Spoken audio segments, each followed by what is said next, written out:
ಸ್ನೇಹಿತರೆ, ನಮ್ಮ ಭಾರತದ ರಕ್ಷಣಾ ಬೆಳವಣಿಗೆಗಳ ಪ್ರತಿಯೊಂದು ಸುದ್ದಿಯೂ ನಿಮಗೆ ತಲುಪಬೇಕೆಂಬುದು ನಮ್ಮ ಉದ್ದೇಶ. ನಿಮ್ಮ ಒಂದು ಸಬ್ಸ್ಕ್ರೈಬ್ ನಮಗೆ ದೊಡ್ಡ ಪ್ರೋತ್ಸಾಹ. ದಯವಿಟ್ಟು ಸಬ್ಸ್ಕ್ರೈಬ್ ಮಾಡುವುದರ ಮೂಲಕ ಪ್ರೋತ್ಸಾಹ ನೀಡಿ ಎಂದು ನಿಮ್ಮಲ್ಲಿ ಕೇಳಿಕೊಳ್ಳುತ್ತೇವೆ. ನಮಸ್ಕಾರ ಗೆಳೆಯರೇ, ದೇಶ ಪ್ರೇಮಿಗಳೇ, ನಮ್ಮ ಕನ್ನಡ ಡಿಫೆನ್ಸ್ ನ್ಯೂಸ್ ಯೂಟ್ಯೂಬ್ ಚಾನಲ್ಗೆ ಸ್ವಾಗತ ನಿಮಗೆ.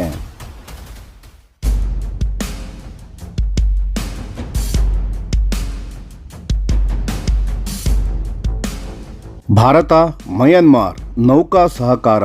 ನಮಸ್ಕಾರ ಸ್ನೇಹಿತರೆ, ಸ್ವಾಗತ ನಮ್ಮ ಚಾನಲ್ಗೆ. ಇವತ್ತು ನಾವು ಮಾತನಾಡೋದು ಭಾರತ ಮತ್ತು ಮಯನ್ಮಾರ್ ನಡುವಿನ ನೌಕಾ ಸಂಬಂಧದ ಬಗ್ಗೆ. ಇತ್ತೀಚೆಗೆ ನಡೆದ ಒಂದು ಮಹತ್ವದ ಭೇಟಿ ಈ ಎರಡೂ ದೇಶಗಳ ರಕ್ಷಣಾ ಸಂಬಂಧವನ್ನು ಇನ್ನಷ್ಟು ಗಟ್ಟಿಗೊಳಿಸಲಿದೆ ಅನ್ನೋ ಸಂದೇಶವನ್ನು ಕೊಟ್ಟಿದೆ. ಹಾಗಾದರೆ ಏನಾಯಿತು ಅಂತ ನೋಡೋಣ ಬನ್ನಿ. ಸ್ನೇಹಿತರೆ, ಭಾರತೀಯ ನೌಕಾಪಡೆಯ ಮುಖ್ಯಸ್ಥರಾದ ಅಡ್ಮಿರಲ್ ದಿನೇಶ್ ಕೆ ತ್ರಿಪಾಠಿ ಅವರು ಮಯನ್ಮಾರ್ಗೆ 4 ದಿನಗಳ ಅಧಿಕೃತ ಭೇಟಿ ನೀಡಿದ್ದಾರೆ. ಭಾನುವಾರ ಅವರು ಮಯನ್ಮಾರ್ ನೌಕಾಪಡೆಯ ಸೆಂಟ್ರಲ್ ನೇವಲ್ ಕಮಾಂಡ್ನ ಮುಖ್ಯಸ್ಥರಾದ ರಿಯರ್ ಅಡ್ಮಿರಲ್ ಆಂಗ್ ನೈಂಗ್ ಅವರನ್ನು ಮತ್ತು ತರಬೇತಿ ಕಮಾಂಡ್ನ ಮುಖ್ಯಸ್ಥರಾದ ರಿಯರ್ ಅಡ್ಮಿರಲ್ ಖುನ್ ಆಂಗ್ ಕ್ಯಾ ಅವರನ್ನು ಭೇಟಿ ಮಾಡಿದರು.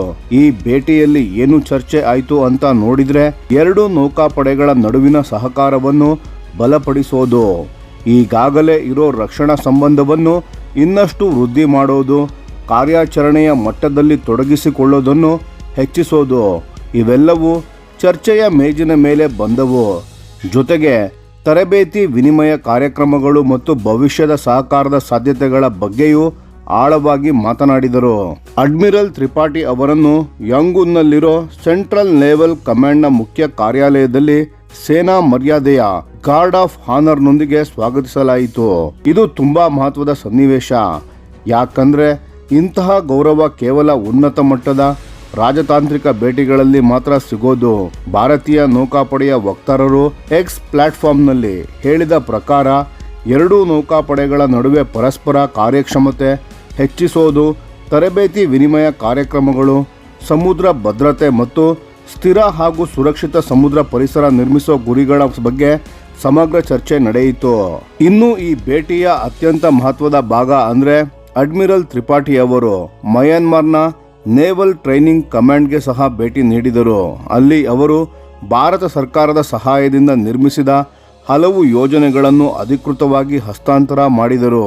ಏನೇನು ಹಸ್ತಾಂತರ ಆಯಿತು ಅಂತ ನೋಡಿದ್ರೆ, ಕಂಟೈನರೈಸ್ಡ್ ಸ್ಮಾಲ್ ಆರ್ಮ್ಸ್ ಸಿಮ್ಯುಲೇಟರ್ ಮತ್ತು ರಿಜಿಡ್ ಇನ್ಫ್ಲೇಟಬಲ್ ಬೋಟ್ ಇವೆರಡು ಬಂಗಾಳ ಕೊಲ್ಲಿಯ ಸಮುದ್ರ ಭದ್ರತೆಯನ್ನು ಹೆಚ್ಚಿಸುವ ದೃಷ್ಟಿಯಿಂದ ನೀಡಲಾಗಿದೆ. ಇದು ಭಾರತದ ಮಹಾಸಾಗರ್ ದೃಷ್ಟಿಕೋನಕ್ಕೆ ಅನುಗುಣವಾಗಿ ನೀಡಿರೋ ಕೊಡುಗೆ. ಜೊತೆಗೆ ಮಯನ್ಮಾರ್ ನೌಕಾಪಡೆಯ ತರಬೇತಿ ಮೂಲಸೌಕರ್ಯ ಮತ್ತು ಎರಡೂ ನೌಕಾಪಡೆಗಳ ನಡುವೆ ನಡೆಯುತ್ತಿರೋ ಚಟುವಟಿಕೆಗಳ ಕುರಿತು ಅಡ್ಮಿರಲ್ ತ್ರಿಪಾಠಿ ಅವರಿಗೆ ಸಂಪೂರ್ಣ ಬ್ರೀಫಿಂಗ್ ನೀಡಲಾಯಿತು. ಭಾರತ ಕಳಿಸೋ ಮೊಬೈಲ್ ಟ್ರೈನಿಂಗ್ ಟೀಮ್ಸ್ ಅಂದರೆ MTTಗಳು ಮಯನ್ಮಾರ್ ನೌಕಾಪಡೆಯ ಸಾಮರ್ಥ್ಯ ವೃದ್ಧಿಗೆ ಎಷ್ಟು ಪರಿಣಾಮಕಾರಿಯಾಗಿ ಕೆಲಸ ಮಾಡ್ತಿವೆ ಅನ್ನೋದನ್ನು ಅವರು ಅರ್ಥ ಮಾಡಿಕೊಂಡರು. ಇನ್ನು ರಕ್ಷಣಾ ಸಚಿವಾಲಯವು ಬಿಡುಗಡೆ ಮಾಡಿದ ಹೇಳಿಕೆಯ ಪ್ರಕಾರ, ಈ ಭೇಟಿ ಎರಡೂ ದೇಶಗಳ ನಡುವಿನ ದ್ವಿಪಕ್ಷೀಯ ನೌಕಾ ಸಹಕಾರವನ್ನು ಪರಿಶೀಲಿಸಲು, ಕಾರ್ಯಾಚರಣೆಯ ಮಟ್ಟದ ಸಂಪರ್ಕಗಳನ್ನು ಬಲಪಡಿಸಲು ಮತ್ತು ಹೊಸ ಸಹಕಾರ ಅವಕಾಶಗಳನ್ನು ಅನ್ವೇಷಿಸಲು ಒಳ್ಳೆಯ ಅವಕಾಶ ಕಲ್ಪಿಸಿತು. ಅಷ್ಟೇ ಅಲ್ಲ, ಅಡ್ಮಿರಲ್ ತ್ರಿಪಾಠಿ ಅವರು ಮಯನ್ಮಾರ್ ಸೇನಾ ಹುತಾತ್ಮ ವೀರರ ಯುದ್ಧ ಸ್ಮಾರಕಕ್ಕೆ ಪುಷ್ಪ ಸಮರ್ಪಣೆ ಮಾಡಿ ಅವರಿಗೆ ಗೌರವ ತೋರಿಸಿದರು. ಭಾರತ ಮತ್ತು ಮಯನ್ಮಾರ್ ನೌಕಾಪಡೆಗಳ ನಡುವಿನ ಸಂಬಂಧ ತುಂಬಾ ಹಳೆಯದು ಮತ್ತು ಸುಭದ್ರವಾಗಿದೆ. ಭಾರತ ನಿಯಮಿತವಾಗಿ ಹಲವು ರೀತಿಯ ಸಹಕಾರ ಚಟುವಟಿಕೆಗಳನ್ನು ನಡೆಸುತ್ತಿದೆ. ಉದಾಹರಣೆಗೆ defence cooperation meetings, staff talks, ತರಬೇತಿ ವಿನಿಮಯ, ಜಂಟಿ ನೌಕಾ ಕಸರತ್ತು ಅಂದರೆ India Myanmar naval exercise IMNEX ಮತ್ತು ಇಂಡೋ ಮಯನ್ಮಾರ್ ಕೋಆರ್ಡಿನೇಟೆಡ್ ಪೆಟ್ರೋಲ್ ಅಂದರೆ IMCOR. ಹೀಗೆ ಸಮುದ್ರದಲ್ಲಿ ಎರಡೂ ದೇಶಗಳ ನೌಕೆಗಳು ಒಟ್ಟಿಗೆ ಗಸ್ತು ತಿರುಗುತ್ತಿವೆ. ಇದರ ಜೊತೆಗೆ ಬಂದರು ಭೇಟಿಗಳು ಮತ್ತು ಜಲ ಸರ್ವೇಕ್ಷಣಾ ಕಾರ್ಯಗಳು ನಿರಂತರವಾಗಿ ನಡೆಯುತ್ತಿವೆ.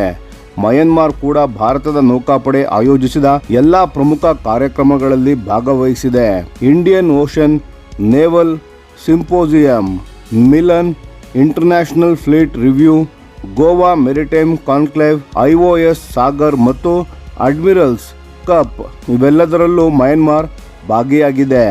ಒಟ್ಟಿನಲ್ಲಿ ಹೇಳಬೇಕೆಂದರೆ ನೌಕಾಪಡೆ ಮುಖ್ಯಸ್ಥರ ಈ ಭೇಟಿ ಭಾರತ ಮತ್ತು ಮಯನ್ಮಾರ್ ನಡುವಿನ ದೀರ್ಘಕಾಲದ ಸ್ನೇಹ ಮತ್ತು ನಂಬಿಕೆಯ ಸಂಬಂಧವನ್ನು ಮತ್ತೊಮ್ಮೆ ದೃಢಪಡಿಸುತ್ತದೆ. ಭಾರತ ಮಹಾಸಾಗರ ಪ್ರದೇಶದಲ್ಲಿ ಸಮುದ್ರ ಸ್ಥಿರತೆ ಮತ್ತು ಭದ್ರತೆ ಕಾಪಾಡಲು ಎರಡೂ ದೇಶಗಳ ಬದ್ಧತೆ ಬಹಳ ಸ್ಪಷ್ಟವಾಗಿ ಇದರಲ್ಲಿ ಕಾಣಿಸ್ತಿದೆ.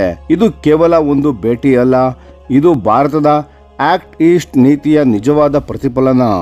ಇಂಡೋ ಪೆಸಿಫಿಕ್ ಪ್ರದೇಶದಲ್ಲಿ ಭಾರತ ತನ್ನ ನೌಕಾ ಸಂಬಂಧಗಳನ್ನು ಇನ್ನಷ್ಟು ಗಟ್ಟಿಯಾಗಿ ಕಟ್ಟಿಕೊಳ್ಳುತ್ತಿದೆ ಅನ್ನೋದಕ್ಕೆ ಇದು ಸ್ಪಷ್ಟ ಸಾಕ್ಷಿ.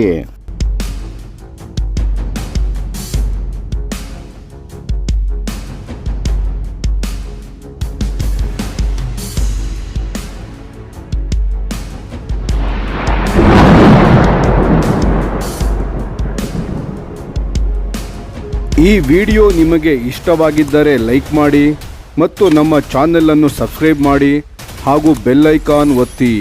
ಯಾವ ಅಪ್ಡೇಟ್ಗೂ ಮಿಸ್ ಆಗಬೇಡಿ. ಡಿಫೆನ್ಸ್ ಸುದ್ದಿಗಳನ್ನು ತ್ವರಿತವಾಗಿ ಪಡೆಯಿರಿ. ನಿಮ್ಮ ಬೆಂಬಲವೇ ನಮ್ಮ ಶಕ್ತಿ. ಭಾರತ ಬಲಿಷ್ಠವಾಗಲಿ ಎಂದು ಆಶಿಸುತ್ತಾ ಭಾರತ ಮಾತೆಗೆ ಜೈ. ಧನ್ಯವಾದಗಳು.